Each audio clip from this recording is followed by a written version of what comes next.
मेरे प्यारे दोस्त, मनुष्य को अपने जीवन में धैर्यशील होना चाहिए।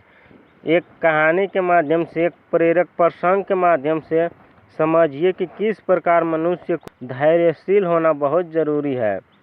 धैर्यशील शिष्य। एक बार की बात है, एक गुरु अपने शिष्यों के साथ पैदल ही यात्रा पर थे। वे चलते चलते किसी गांव में पहुंच गए। ये गांव काफ़ी बड़ा था। वहां घूमते हुए उन्हें काफ़ी देर हो गई थी। गुरुजी थक चुके थे और उन्हें बहुत प्यास लगी थी।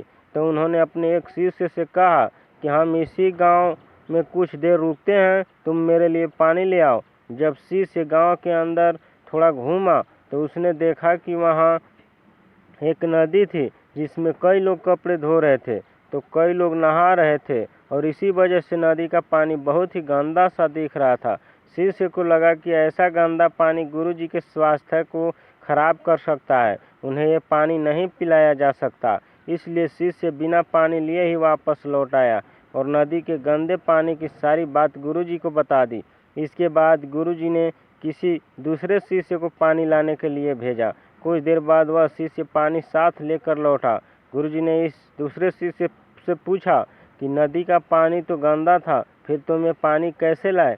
शिष्य बोला कि गुरुजी, नदी का पानी वास्तव में ही बहुत गंदा था, लेकिन लोगों के नदी से चले जाने के बाद मैंने कुछ देर इंतजार किया और कुछ देर बाद नदी में मिट्टी नीचे बैठ गई और साफ पानी ऊपर आ गया। उसके बाद मैं उसी नदी से आपके लिए पानी भर कर ले आया। गुरुजी ये सुनकर बड़े प्रसन्न हुए और बाकी शिष्यों को भी सीख दी कि हमारा जीवन भी इसी नदी के पानी की तरह है।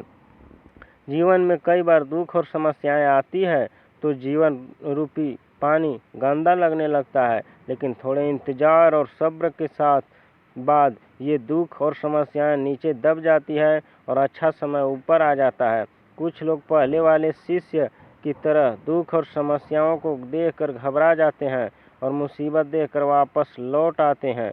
ऐसे लोग जीवन में कभी आगे नहीं बढ़ पाते। वही दूसरी लोग, कुछ लोग जो धैर्यशील होते हैं, इंतजार करते हैं कि कुछ समय बाद गंदगी रूपी समस्याएं और दुख खत्म हो जाएंगे, वे ही सफल होते हैं।